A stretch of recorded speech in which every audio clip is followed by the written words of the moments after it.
سندھ جو تھا ایک وہ معاشرہ تھا کہ جس کے اندر ہندو اور بدھ مت کا بتا دوں کہ بدھ مت ہندو مذہب سے بعد کا ہے. ہندو مذہب پرانا ہے، اور بدھا جو خود جن کا نام سدھارتھا تھا وہ خود ایک ہندو شہزادے تھے، اور تقریباً 600 قبل مسیح کا یہ واقعہ ہے کہ جب وہ ہندو گھرانے میں پیدا ہو کے پھر انہوں نے سارا کچھ کیا. تو ہندوازم میں جدت لانے کے لیے پھر بدھزم آیا گیا تھا، اور وہ پھر سارا معاملہ ہوا. تو وہ ایک الگ بحث ہے. سندھ میں بدھزم تھا، اور اس کا آپ کے جو پرانے 10 روپے کے نوٹ کے اوپر اسٹوپا بھی بنا ہوا ہوتا تھا منجو دڑو کی تصویر کے اندر. تو منجو دڑو میں اسٹوپا لوگ سمجھتے ہیں کہ یہ منجو دڑو کے لوگوں نے بنایا. نہیں، منجو دڑو 4,500 سال پرانا ہے، اسٹوپا تقریباً 2,000 سال پرانا ہے، اور وہ 2,500 سال کا فرق ہے. اینٹیں وہی ہیں جو کہ منجو دڑو کی تھیں، کیونکہ انہیں اینٹوں سے انہوں نے اسٹوپا بنا دیا. تو منجو دڑو جو ہے وہ ایک بہت بڑا بدھسٹ مرکز بھی رہا. تو اس خطے کے اندر ہندو اور بدھوں کی بڑی ایک جیسے کہتے ہیں کہ حکومت اور ثقافت رہی ہے. دیبل کا جو معاملہ ہے، یہاں پہ اگر آپ میں سے کئی احباب گئے ہوں گے وہاں پہ، یہ جو بھمبور کی جو بندرگاہ ہے ٹھٹا سے پاس، میں تو اپنے اسٹوڈنٹس کو لے کے جاتا ہوں تقریباً ہر 2 سال کے بعد. تو وہاں پہ میرا جانا آنا رہتا ہے. تو وہاں پہ وہ سارے ایک چھوٹا سا میوزیم بھی بنا ہوا ہے، اور اس کے اندر انہوں نے بتایا کہ منجنیق کا بھی ایک انہوں نے وہاں پہ وہ لگایا ہوا ہے اس کا ریپلیکا. تو وہ انہوں نے بتایا کہ یہاں پہ کس طرح سے ہوا، اور وہ جو پہلی جو مسجد ہے اس پورے خطے کی وہ بھی وہاں پہ آج تک ہے قائم. میں نے نماز پڑھی ہے اس کے اوپر. وہ اصل میں صرف فشر ہے، کیونکہ پوری تمام بلڈنگیں ایک سمت میں ہیں، اور صرف ایک فرش ہے بڑا سا جو کہ اس سمت میں ہے. تو وہ بالکل اشارہ کرتا ہے کہ وہ، کیونکہ بلڈنگیں جو ہیں نا اس کی دیواریں کسی کی بھی نہیں ہیں، فرش سب کے ہیں، فرش اور دیواروں کی جو منڈیریں بچی ہوئی ہیں. تو ایک ساری بلڈنگ اس سمت میں ہے، اور ایک بلڈنگ ہے جو کہ اس سمت میں، تو اس پر ٹائل لگے ہوئے. تو وہ تاثر کیا جاتا ہے کہ جو اس میں ہندوستان میں جو مسلمانوں کی جو پہلی مسجد بنائی گئی تھی وہ دیبل میں بنائی گئی تھی پراپرلی. اور وہ مسجد کافی ٹھیک ٹھاک بڑی اس کا احاطہ ہے. آپ کبھی جائیں تو آپ دیکھیے گا، اس میں محراب بھی بنی ہوئی ہے. تو یہ جو ایک معاشرتی اور یہ جو سارا پہلو یہاں پہ چینج ہوا، اور کیونکہ ظاہر ہے مسلمان اس وقت ایڈوانس تھے، ماڈرن تھے، اور زیادہ آگے تھے اس خطے کے لوگوں سے. تو انہوں نے اپنے تمام چیزیں یہاں پہ ایڈمنسٹریشن لے کر آئے، یہاں پہ اپنے حساب کتاب کے جو معاملات تھے وہ یہاں پہ لے کر، اپنے تعلیم، اپنا فلسفہ وہ سب یہاں پہ لے کر آئے. ذہن میں رکھیے گا ہندوستان اس وقت مسلمانوں سے پیچھے ضرور تھا، لیکن وہ دنیا کی دوسری اقوام کے مقابلے میں کوئی بہت پیچھے ثقافت نہیں تھی. ہندو ثقافت بھی ایک بہت پرانی اور بڑی طاقتور ثقافت ہے. اور یہ ایک عجیب سا معاملہ ہے، میں آپ کو بتائیں لگاؤں کہ دنیا میں مسلمان جدھر بھی گئے ہیں وہاں پہ تاریخ یہ بتاتی ہے پچھلے 1400 سال میں صرف 2 جگہیں ایسی ہیں جہاں پہ وہ مکمل طور پہ اس علاقے کے لوگوں کو مسلمان نہیں کر سکے. صرف 2 جگہیں، ایک ہے اسپین اور دوسرا ہندوستان. اور اسپین کی وجہ یہ تھی کہ وہ مسلمانوں میں آپس میں ڈویژن ہو گیا تھا، کیونکہ اسپین میں سن 750 عیسوی میں جب وہاں پہ امیت شہزادے پناہ لے کر پہنچے تو عباسی شہزادوں نے ان سے اپنا تعلق منقطع کر لیا تھا.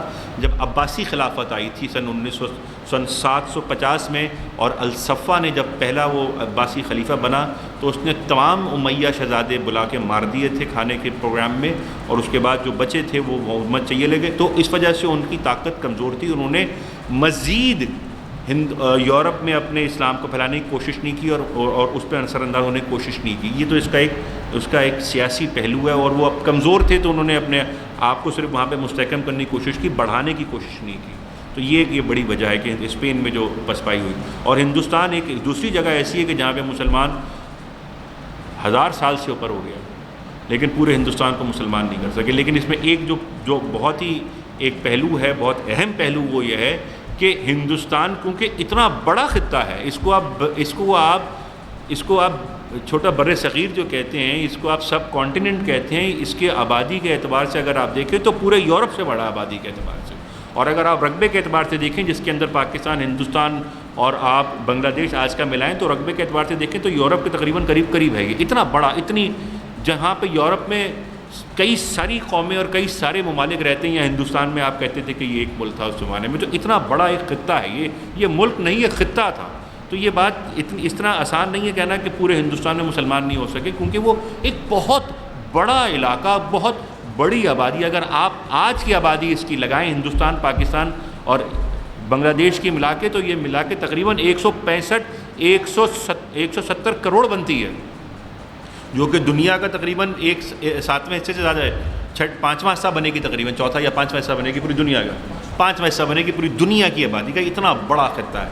تو ایک یہ ثقافت انہوں نے اپنی مینٹین کی ہے، لیکن اس میں مسلمانوں کا آج تک کنورژن ریٹ بہت ہائی ہے۔ اسلام لانے کی تعداد ہندوستان اس خطے میں آج بھی مسلمانوں میں، مطلب مسلمانوں کی آبادی میں اضافہ ہو رہا ہے، اور سب سے تیزی سے ہندوستان میں آج بھی اسٹیٹسٹکلی اسلام ہی پھیل رہا ہے، جو کہ سلسلہ محمد بن قاسم سے شروع ہوا، جس کا تذکرہ انہوں نے اپنی تقریر میں فرما دیا۔ تو کہنے کا مقصد یہ ہے کہ وہ سلسلہ منقطع نہیں ہوا ہے۔ میں آپ کو بتاتا ہوں، آج سے 25 سال پہلے، 30 سال پہلے ہندوستان کی آبادی کا تقریباً 10 یا 10.5% آبادی یا فیصد آبادی مسلمان تھی، اور آج وہ بڑھ کے 12، 12.5، 13 تک آ گئی ہے، جو کہ سب سے زیادہ پریشانی ہے مودی کی، جو کہ وہ کہتے ہیں کہ یہ اسلامو فوبیا، اسلام، اور وہ جو کہتے ہیں کہ لو جہاد کر رہے ہیں، کہ مسلمان لڑکے ہندو لڑکیوں سے شادی کرتے ہیں اور پھر نسلیں ہماری مسلمان ہو جاتی ہیں، تو لو جہاد روکو اور ان کو روکو اور ان کی آبادیوں کو روکو۔ تو وہ ایک بحث کہیں اور چلی گئی، لیکن میں بتا یہ رہا ہوں کہ وہ سلسلہ منقطع نہیں ہوا ہے، اور یہ آج بھی ان کی سب سے بڑی تشویش کی وجہ ہے، اور وہ جو مودی کی جو پالیسیز ہیں اس کا ایک بنیادی مقصد آج بھی وہ کنورژنز ہے، جو کہ محمد بن قاسم کے بعد سے شروع ہوئی۔ تو اس خطے میں جب محمد بن قاسم آیا تو ایک تاریخ کا یہ کہ یہ بھی بڑا اہم جز ہے کہ اس خطے میں 712 کے بعد سے، اب یہ میں ایگزیکٹ ایئر بتا رہا ہوں آپ کو، 997، تقریباً 350 سال ایک گیپ ہے، ایک ویکیوم ہے جہاں پہ مسلمانوں کا تذکرہ نہیں ملتا۔ اور 997 میں کیا ہوتا ہے؟ محمود غزنوی پہلا حملہ، محمود غزنوی کا پہلا حملہ ہندوستان پہ، جو کہ نارتھ سے ہوا، یہ تو ساؤتھ سے تھا۔ اور ایک تاریخی حوالے سے ایک اور بڑی اہم بات ہے، ہندوستان برصغیر ہندوستان میں بہت حملے ہوئے ہیں، گریکس نے بھی کیا، الیگزینڈر بھی آیا تھا یہاں پہ 327 عیسوی میں، قبل مسیح میں سوری، اور اس کے بعد چائنیز آئے، سیتھینز آئے، پارتھینز آئے، برٹش سب آئے۔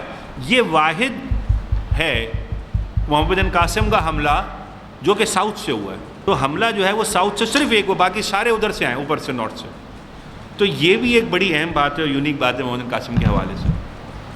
اور پھر محمود غزنہ جب تک ان کا آخری حملہ 1030 میں، اس کے بعد پھر ایک دفعہ ویکیوم ہوا، اور اس کے بعد جو تیسرا ہندوستان پہ مسلمانوں کا بڑا حملہ ہے وہ ہے محمد غوری کا، میرے خیال سب اس کا نام جانتے ہیں، اور وہ پہلا حملہ انہوں نے کیا تھا 1191 میں، 1191 میں، جس پہ ان کو شکست ہوئی پرتھوی راج چوہان کے ہاتھوں، وہ چلے گئے وہاں سے، اور اس کے بعد اگلے سال 92 میں واپس آئے، 91 میں فرسٹ بیٹل آف ترائن، 92 میں سیکنڈ بیٹل آف ترائن کے اندر انہوں نے شکست دی، اور وہ دن سے لے کے آج تک مسلمانوں کی تاریخ میں کنٹینیوٹی ہے، کوئی ویکیوم نہیں آیا۔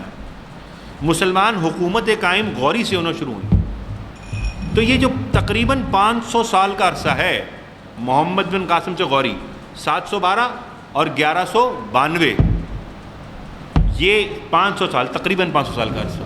تو یہ ایک پہلو میں آپ کے سامنے پیش کرنا چاہ رہا تھا کہ کنٹینیوٹی جو ہے اس کی ٹوٹنے کی وجہ انٹرنل پولیٹیکل کانفلکٹ تھا، کہ جب ولید کی حکومت ختم ہوئی اور سلیمان آیا 715 میں، تو اس کا انٹرسٹ نہیں تھا کہ سندھ کے اندر وہ حکومت کرے اور اس خطے میں حکومت کرے، انہوں نے بلا لیا۔ پھر جو محمد قاسم کے ساتھ ہوا وہاں جا کے وہ ایک الگ پہلو ہے، میں اس پہ نہیں جا رہا۔ تو وہ یہ جو خاندان کے آپس میں بھائیوں کے بھی جھگڑے تھے وہ بھی اثر انداز ہوئے سندھ کے حوالے سے، مسلمان کے اس خطے میں حوالے سے، اور پھر ان کا انٹرسٹ نہیں تھا۔ ویسے بھی بڑا دور دراز علاقہ ہے، اگر آپ کمیونیکیشن اس زمانے کے حساب سے لگا کے دیکھیں تو ایڈمنسٹریٹولی یہ بہت مشکل کام تھا کہ حجاز میں بیٹھ کے آپ ہندوستان کی ایڈمنسٹریشن چلائیں، یہاں سے وہاں تک پیغام رسانی کے سلسلے میں جو کہ گھوڑے کی پیٹھ پہ پہنچتا تھا وہ کتنا مہینوں ہفتوں لگ جاتے تھے. تو یہ بڑا ڈیفیکلٹ تھا اور یہاں سے کوئی بہت زیادہ ان کو مالی فوائد بھی نہیں تھے.